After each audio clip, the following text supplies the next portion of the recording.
Section 4, Imam al-Ghazali then, as it were, gives us the good news. By the time you've got to this stage, you can be thoroughly depressed about your eating habits and wonder whether this path is really for you. But then, Section 4, an exposition of the variance in the rule and merit of hunger in accordance with the circumstances of men. Read human beings. Because all of this really applies indifferently to both sexes. No reason why it shouldn't. Know that the most exalted desideratum in all matters and morals is moderation. For the best of affairs is the middle course. This is a hadith. خير الأمور أوساطها وكلا طرفي الأمور ذميم. The best of all matters is the middle course, and both extremes are reprehensible. Our discourse concerning the merits which attach to hunger may have suggested that extremeness is required in this regard. After all, he said Abu Sulaiman al-Darani had doubts even about eating salt with bread. Sounds pretty extreme. But now he says this is certainly not the case. For it is one of the secret wisdoms, the Hakim of the Sharia, that whenever man's nature demands that he go to an unsound extreme, in this case gluttony and gourmet attitude to food, the law also goes to extremes in forbidding this, in a fashion which to an uninformed man might suggest that it requires the complete opposite of what human nature demands. The man of knowledge, however, realizes that it is the mean that is required. This is a fundamental principle. Many of the ulama will say this is one of the meanings of the Quranic characterizing of the ummah. وَكَذَلِكَ جَعَلْنَاكُمْ أُمَّةً وَسَطًا. We have made you a middle nation. Clearly has a historic and a geographical significance, but also a moral and spiritual significance. The Sirat al-Mustaqim means the straight path that is between two extremes of excess and deficiency.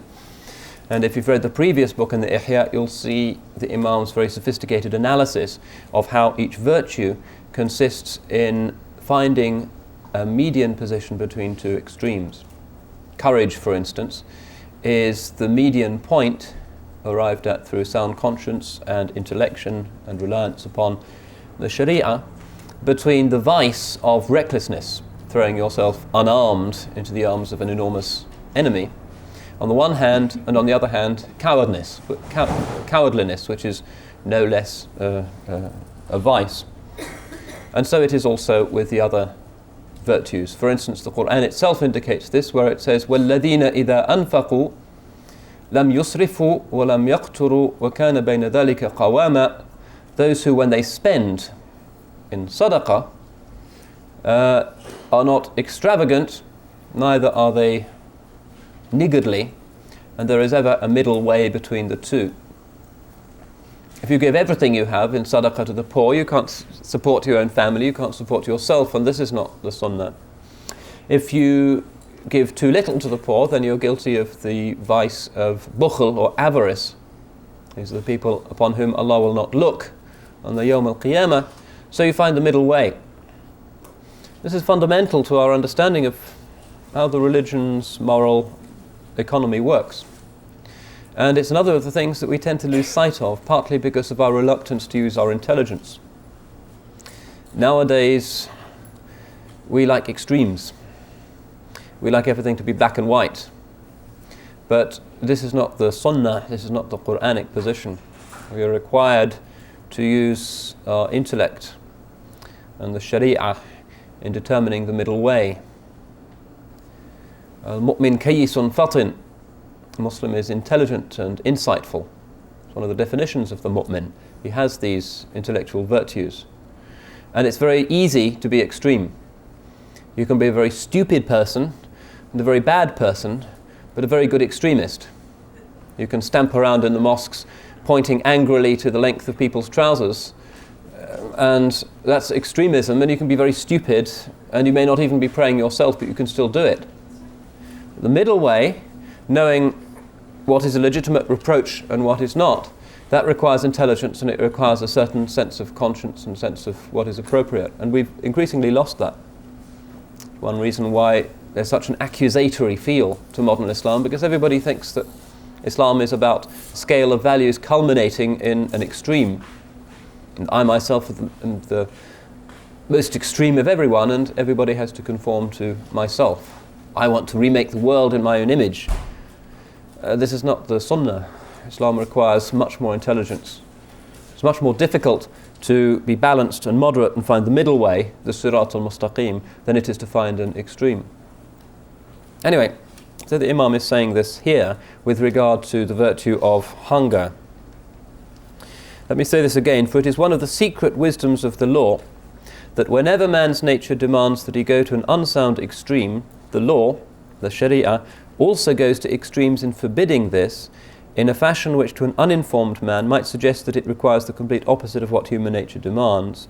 The man of knowledge, however, realizes that it is the mean that is required. So it becomes clear to the reader, finally, that what the Imam is doing by deploying these extreme statements about the need for hunger and renunciation is not to encourage us to emulate those people, but rather to jolt us out of our complacency, to move us towards that extreme in the hope that we will reach the middle path. And he says this is because human nature, demanding as it does the maximum of satiety, we all want to gobble, must be countered by the Sharia with praises of extreme hunger, so that the instincts of man's nature and the prohibitions of the law stand opposite one another, thereby bringing about an equilibrium. For it is an unlikely thing that a man might suppress his nature entirely. Rather will he realize that he shall never reach this goal. Even were he to go to the greatest extremes in countering his nature, the Sharia would indicate that he had erred. The Sharia praises to the utmost those who pray all night and fast by day.